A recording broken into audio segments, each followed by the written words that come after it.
So we're continuing our study of Hebrews. If you want to go ahead and turn to chapter 6. And if you'll remember, back to, well, it goes back a little bit farther than chapter 5, but around chapter 5,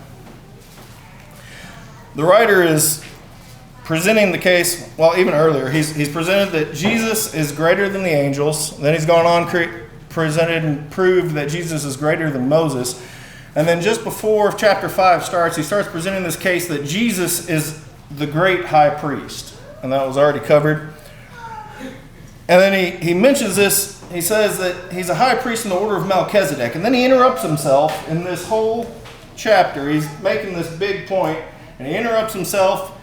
And he says, I've got a lot to say about that, but you've become dull of hearing. He says, about this we have much to say, and it is hard to explain since you have become dull of hearing. For by this time you ought to be teachers. You need someone to teach you again of the basic principles of the oracle of God. And then, so he goes on, and we get this warning. This is the third warning passage. We get a warning passage again. And I believe Jesse covered that. And really the stoutest part of that warning message is in chapter 6. And he's talking about ground that drinks the rain. Chapter 6 and verse 7. For the land that has drunk the rain that often falls on it and produces a crop useful to those for whose sake it is cultivated receives a blessing from God. But if it bears thorns and thistles, it is worthless and near to being cursed, and its end is to be burned. So that's pretty stout. That's pretty rough language, because he's talking about the people. If you've received this knowledge and you've received these blessings, and you're not producing any fruit, you're worthless, and you're good for nothing but to be burned. That's pretty rough language, pretty stout reprimand. But then he says in verse 6, and that's where we're picking up, and we see that after this stout reprimand, this warning, he gives us encouragement to persevere based on the certainty of God's promises. And that's what we're going to see in these verses today. The closing statements of this third warning passage, which is what I'm covering, emphasizes both God's faithfulness in verses 9 through 12 and the example of faithful Abraham, verses 13 through 15.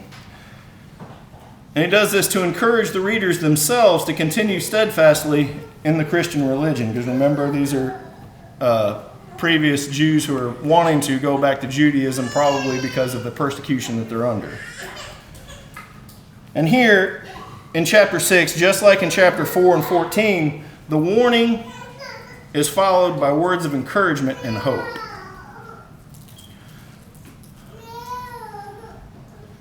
So he says here in verse 9, he says, though we speak in this way, yet in your case, beloved, we feel sure of better things. Now, when I read that the first time, probably because I'm surrounded by a lot of sarcasm, I kind of felt like he had a sarcastic tone. I don't think he does. But it's like, you're good for nothing but to be burned.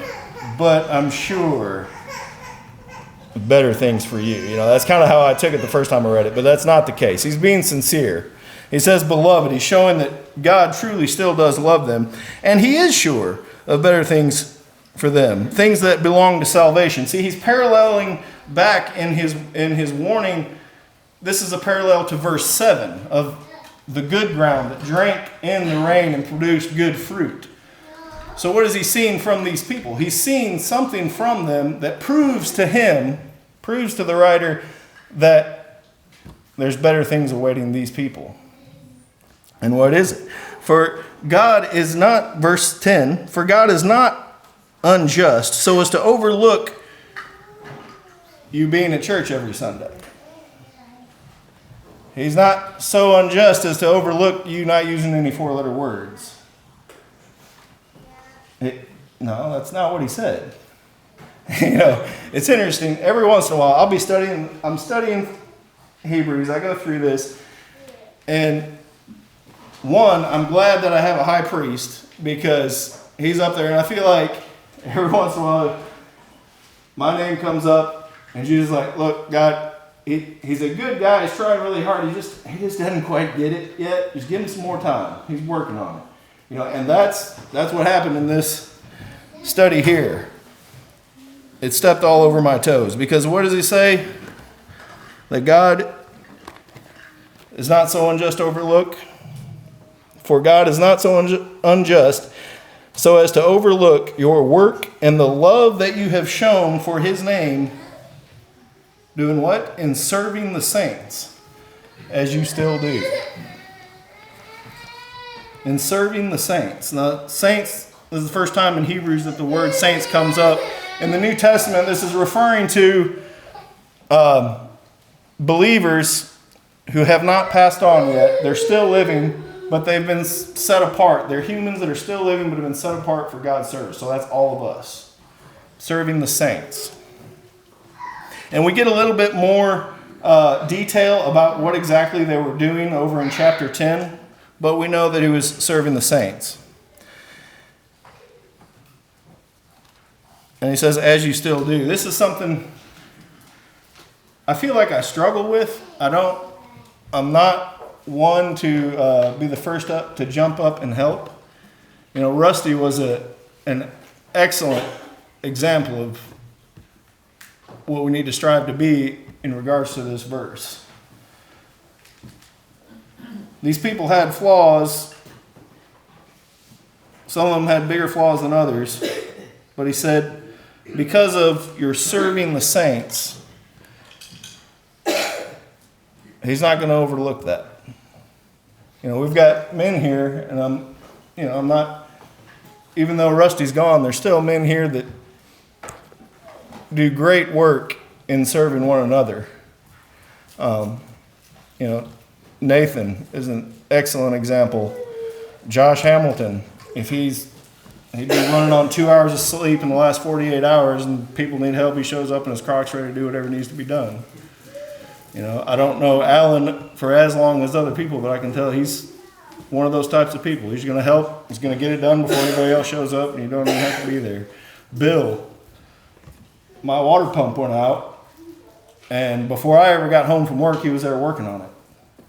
Luke, you don't hear a lot about Luke, but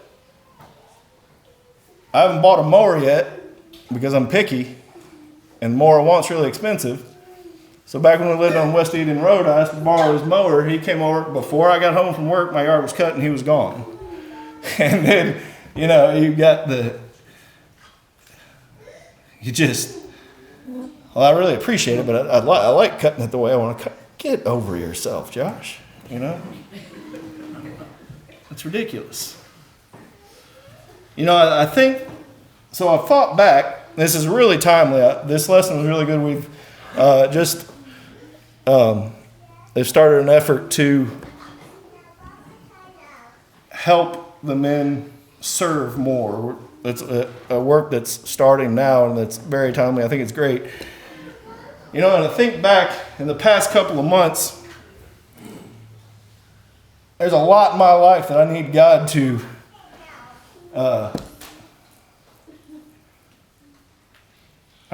not overlook my work. So that means I need to be doing work. So I look back in the last couple of months, and I can only think of one thing that I did for somebody in the church that I wasn't getting paid for. And that goes all the way back to when Jules and Spencer were getting married. One thing. To quote Dwayne, that's pathetic. And it is. And maybe I'm the only one with this problem. I hope that's the case. I know a lot of people do a lot. But get back to our lesson here. This has been an encouraging lesson for me, and I'm excited about this new work that we're starting, because it says, for God is not so unjust to overlook your work and the love that you have shown For what? For his name. They've shown love for his name. That recalls Matthew chapter 25 and verse 40, where he says, and I lost it, so I'll turn to it. Matthew 25 and verse 40, where it says, and the king will answer them, truly, I say to you, as you did it to one of the least of these my brothers, you did it to me. Very common verse. We're all familiar with it. When we do something, go out of our way to do something for one of the saints. And it's good to do good for your neighbors and people in the world, but this is dealing specifically for the saints. They'll know you how? By your love for one another.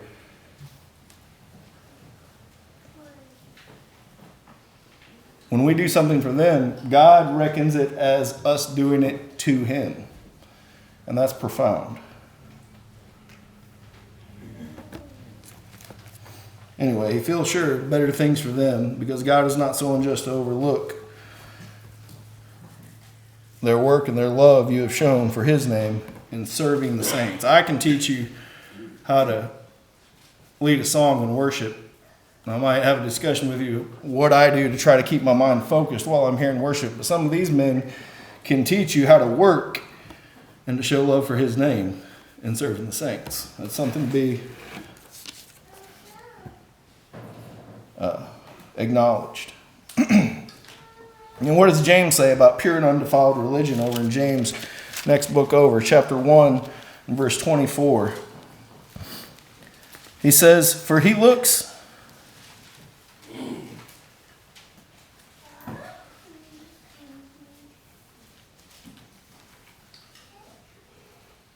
I'm sorry, verse 27, not 24. I'll start with verse 26. If anyone thinks he is religious and does not bridle his tongue but deceives his heart, this person's religion is worthless. Religion is this. Religion that is pure and undefiled before God, the Father, is this: to visit the orphans and widows in their affliction and to keep oneself unstained from the world. So for something that I don't spend as much time probably as I should in doing, James here listed it in one of the two things for undefiled and pure religion. That's pretty serious. And then he goes on, he's commended the whole congregation here, and he's said, we feel sure of better things for you because of your work that you're doing. But then he goes on to say, and we desire, this is going more to each individual, and we desire each one of you to show the same earnestness or diligence, it can be translated, to have the full assurance of hope until the end. The full assurance of hope. Now he wishes each individual would manifest the same diligence in works of love for which he has just commended the entire congregation. The full assurance of hope. Show diligence. The idea here is to show diligence in order to make your hope sure, is the idea. Because our hope is conditional. I think the same idea is found over in 2 Peter chapter 1, verses 3 through 9.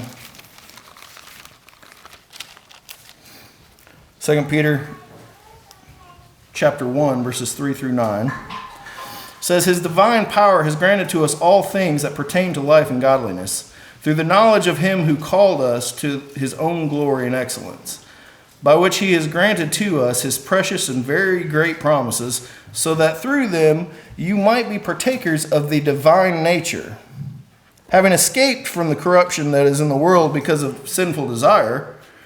For this very reason, here it is, make every effort to supplement your faith with virtue, and virtue with knowledge, and knowledge with self-control, and self-control with steadfastness, and steadfastness with godliness, and godliness with brotherly affection, and brotherly affection with love.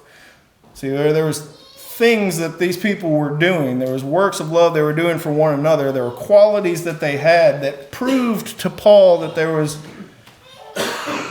were good ground. They were producing good fruit.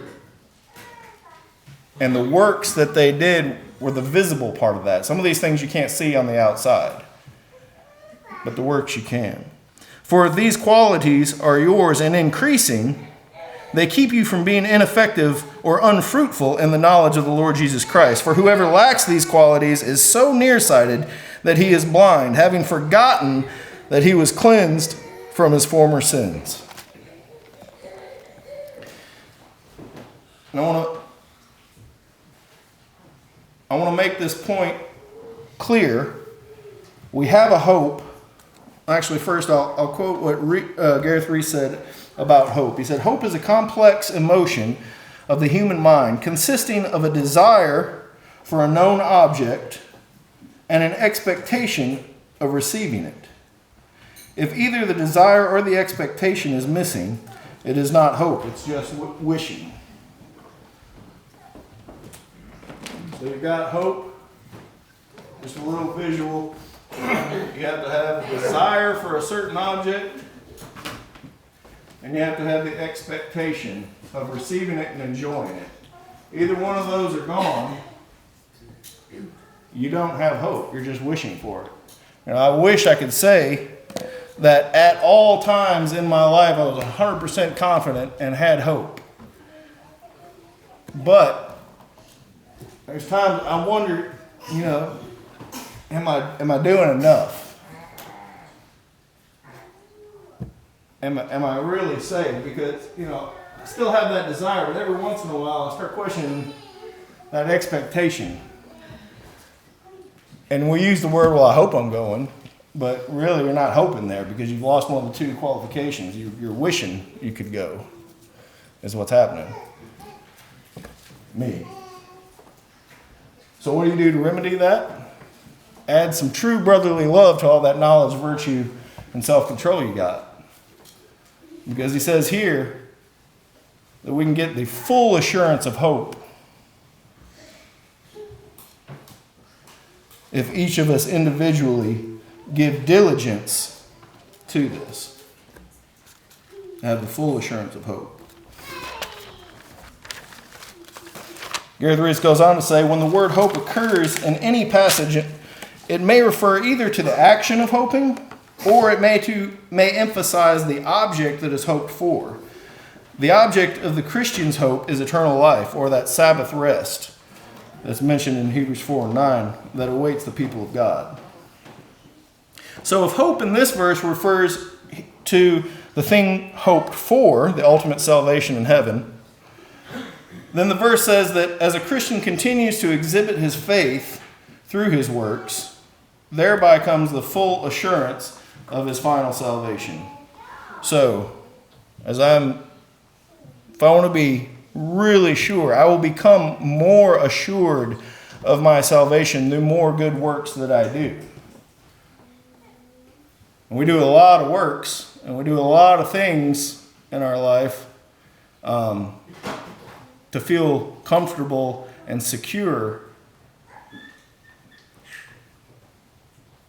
Maybe I should put a little more emphasis on doing a lot in my life to have that full assurance of the final salvation. I wouldn't have to question as often. You want the full assurance of... Well, I already said. All right, going on to verse 12. We'll move along.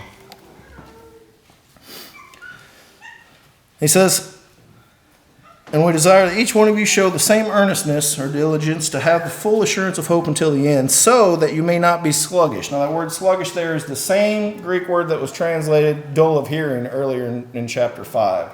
Same idea. So if you don't want to become sluggish, keep putting in diligence, so that you may not become sluggish, but imitators of those who through faith and patience are inheriting the promises. Or inherit the promises. Patience here has to do with there's three different Greek words are all translated patience. One of them has to do with patience of putting up with the provocations of others. One of them has to do with patience in dealing with the trials of life. And I forget what the third one is, so it's probably not that important. I guess the Greeks thought it was. I forgot it. But it's that first one, dealing with the provocations of other people. And remember, that's really pertinent to the people that he's writing to, because they're putting up with a lot of persecution. And he's saying, have patience. Look at the patience of Abraham and the faithfulness. I think that word faith there is better translated faithfulness. The faithfulness and patience of the people who are inheriting the promises. For when God made a promise to Abraham, since he had no one greater by whom to swear, he swore by himself, saying, surely I will bless you and multiply you. And thus Abraham, having patiently waited, obtained the promise. It says here, if the readers show diligence, in verse 11, then they will become imitators of those who, because of their faith or faithfulness and patience, are inheriting the promises. Back up, verse 13. All right, so then here, starting with verse 13, he gives Abraham as an example of this faithfulness and someone who has showed this patience. And if you just think about the story of Abraham, you might not get just how much patience Abraham had. But the first time when God called Abraham in Genesis 12 and 4, from that point, according to the generally accepted timelines, there's about 25 years until Isaac's born. So he was made a promise, and then 25 years passed. He's made a promise. His name is Abram, which means father of many. So for 25 years, he's going around and he's talking to people. Might be dealing with traders like, oh, your name's Abram. How many kids do you have? None. For 25 years, every person he met. Oh, your name's Abram. How many kids do you have? None. God's promised me one. And of course, now looking back, we can see that God was waiting that period of time to prove that it was God who did this and not just nature, natural processes. But Abraham didn't see that. But still, he was faithful. And he was patient for 25 years. So then he has a son, Isaac. And then that's when Isaac's born. And then you remember the story of Isaac being offered as a sacrifice.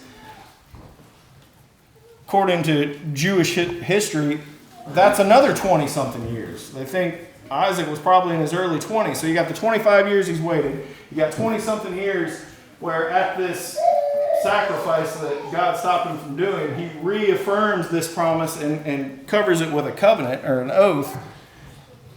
Well, now Abraham has waited almost half a decade for these promises to be fulfilled.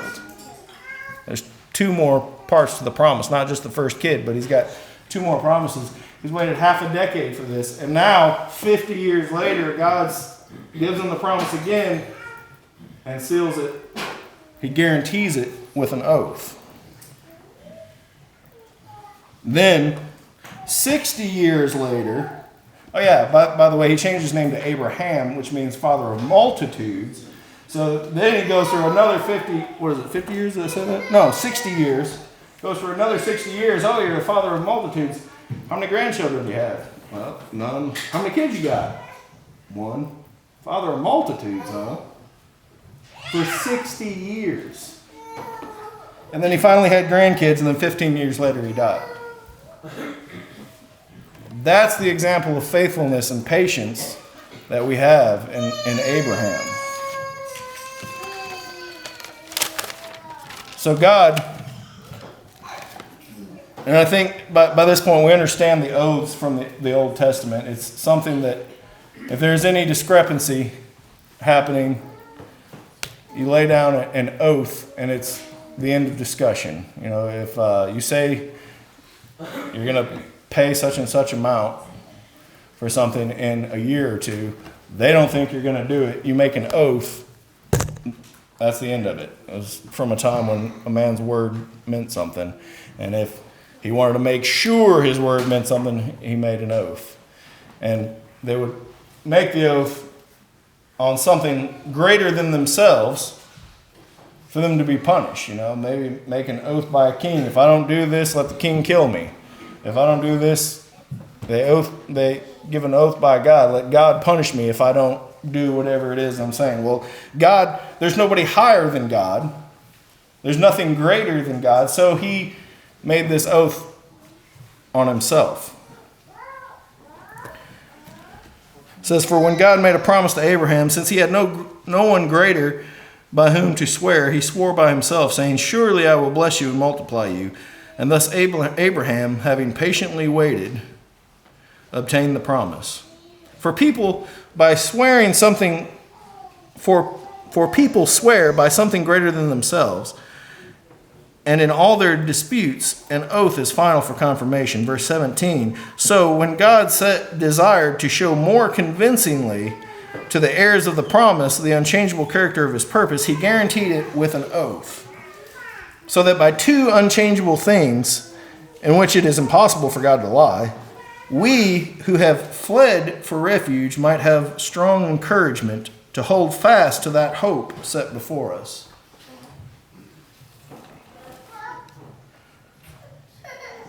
So he wanted to make it very certain to us and to everyone else who is an inheritor of those promises. He wanted us to be doubly sure that those promises were certain. And that's why he made this oath. It's a guarantee, a legal term. And it's unchangeable. And he said, but notice what he said there at the end of verse 18. He said, we who have fled for refuge, so that we who have fled for refuge might have strong encouragement to hold fast to that hope set before us. And this calls to memory those cities of refuge that they had in the Old Testament. Remember, you had the River Jordan, and there were 3 cities on each side of the River Jordan. And if you accidentally killed someone, his brother or his cousin or his best friend had a right to kill you. So you slipped, dropped something, it hit the guy next to you, he's dead, his brother's right next to him, you're running. Because he has the legal right to kill you, even though it was an accident, till you get into one of those cities of refuge.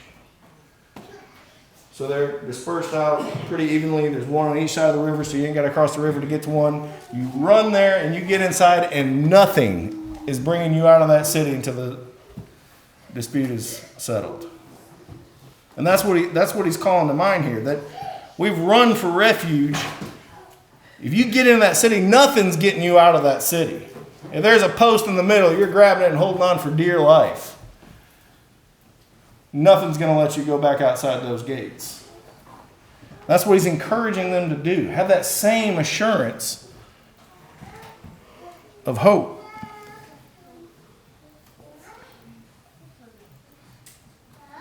Have strong encouragement to hold fast to that hope that is set before us. We have this as a sure and steadfast anchor of the soul, a hope that enters into the inner place behind the curtain. So he says a sure and steadfast anchor of the soul. What does an anchor do? When you drop an anchor down, it holds the boat in place. But for the people who are fishermen, and that's their livelihood, in this day and time, they didn't have power motors. So if there's a storm that comes up while you're on the boat, you put the anchor down, that boat could be pushed and blown into the rocks and then smashed. Your livelihood's gone, you're possibly injured or dead. Complete destruction happens. But the anchor that is dropped down, if it's secure, will hold you and not let you get blown all over the place. It won't let you be smashed up against the rocks when the storms of life come about. And that's what he says here. We have this hope as a sure and steadfast anchor of the soul. And what is that hope? A hope that enters into the inner place behind the curtain, where Jesus has gone as a forerunner on our behalf. So he's gone. It goes into the inner places behind the curtain. Who did that? Jesus. Jesus is our anchor, or I would maybe I should more correctly say that our hope is anchored in Jesus, in something sure and steadfast, where he has gone as a forerunner on our behalf, having become a high priest forever after the order of Melchizedek.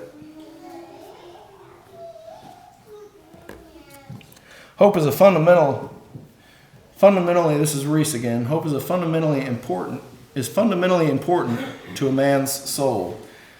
It is the antithesis of the despair that can grip a man and cause him to give up. Hope accomplishes for the soul the same thing which an anchor does for the ship, and ensures safety from the dangers of the storm. In the tempest and the trials of life, the Christian's mind is calm as long as his hope of heaven is firm. And he says there, Jesus is the forerunner. Jesus has already gone there. And if we continue with diligence to make our hope sure, to have this assurance of the hope, then we can follow him there too. And what is the hope? It's that eternal rest. It's the Sabbath rest. It's heaven, eternal life. And the writer here turns back to the original point that he was making, that he had interrupted earlier. And if the readers have been dissuaded by this warning from becoming dull of hearing, and that's kind of what this whole warning was about. Don't become sluggish. Don't become dull of hearing. Keep being diligent in your works of love for one another. If that has taken effect in the reader's and the audience's mind, then they will be able to positively be blessed by the discussion of Jesus' priesthood according to the order of Melchizedek, which is what we bring up next in chapter 7. So you can look forward to that. If we're not dull of hearing, we'll benefit from it. That's the close of my study this afternoon. Appreciate your attention. We never want to close a worship service without offering an invitation.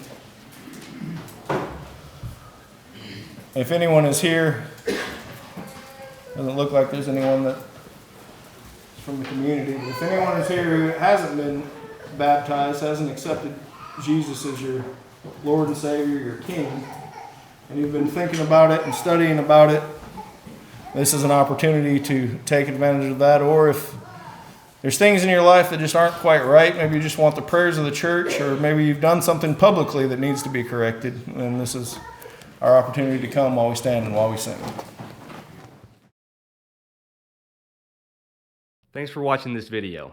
I know what you're thinking. I don't want to miss another video from this channel.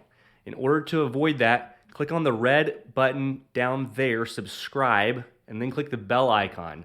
Not only will that alert you each time a new video is uploaded to the channel, it will also help spread the channel to other people's awareness. So, go ahead, do it. Like right now, click on it.